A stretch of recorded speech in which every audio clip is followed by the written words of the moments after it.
the opportunities to learn and to grow. We're grateful for the atonement of thy Son that provides for a resurrection of those who have passed on before, for all of us. Grateful for all that thou dost bless us with. We ask thee to bless us, that thy Spirit will be here with us, that we can have our testimonies in thee strengthened, and testimonies in thy plan of salvation strengthened, and that resurrection is a real and abiding thing. Bless all of us, and comfort those who mourn, and help us to also to mourn and to provide comfort for those who need it. And again, we're grateful for all that thou hast blessed us with. We say this in the name of Jesus Christ. Amen. Amen. Okay, one of the things that Fred did not want to have was to have a funeral in the chapel. He wanted the graveside, and that was enough for him.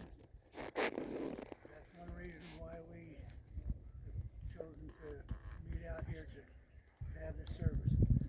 Now,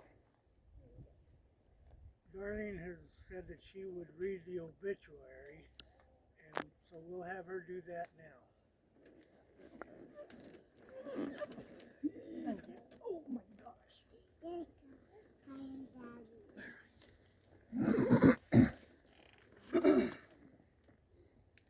Frederick Arthur Wells, 93, of Boise, Idaho, passed away on March 31st, 2022 of natural causes.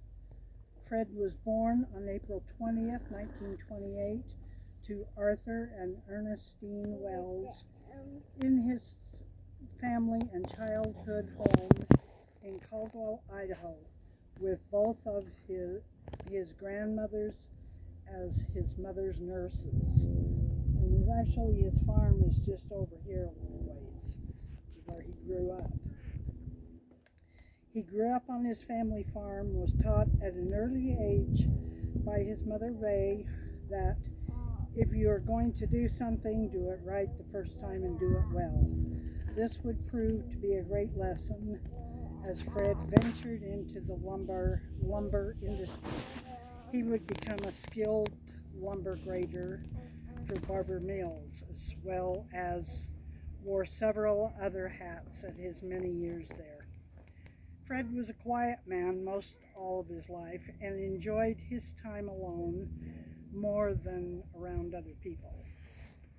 The only place he enjoyed being with people were at the senior dances, where not only he loved to dance, but he also fancied the very beautiful Lois Hatch.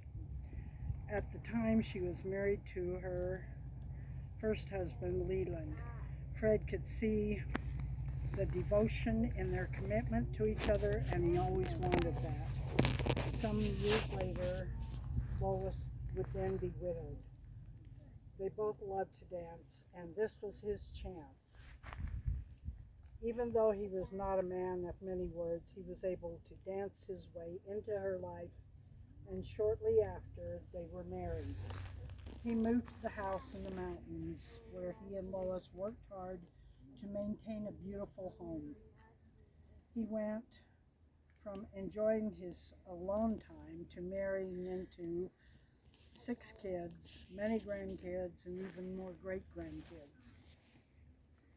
Fred was preceded in death by his parents, Arthur and Ernestine Wells, brother Dorman and Marilyn Wells, both sets of grandparents, several uncles and aunts, Lee Thomas, Oscar Thomas, Elizabeth Thomas, Jack Plowman, Bert Wells. Also by his late wife, Lois Hatch Wells. Fred is survived by a niece, Evelyn, and John Fox. Stepdaughters, Ellen Esquivel, Darlene and Mike Law, stepsons, Stephen and Christine Hatch, and many step-grandkids, great-grandkids, and a few great-great-grandkids. His wife, Lois, was 96 when she died.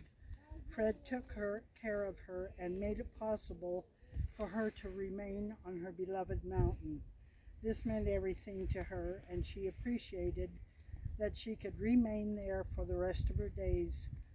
He was devoted to her and missed her terribly after she died in 2018. He had friends and neighbors who helped take care of him and check up on him. And these friends and neighbors he loved and appreciated. When he was staying the last couple of weeks at our daughter's home while in hospice care, he made a comment to me that just left me chuckling. He said, and I quote, "I just don't know what I've got."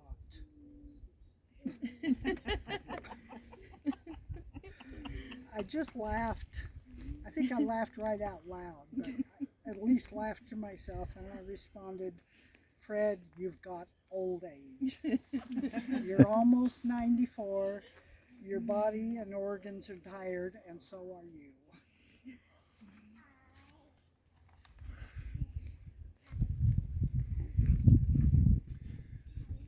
Okay, one of the things is that we don't have a lot of information about Fred and his use, so we could maybe even get some of that filled in.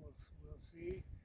What we'd like to do now is to turn it over to anybody that wants to say something about Fred, some experience you had, or the things that you have learned from him, or whatever. But we'll turn time over to anybody that's got something that they want to say.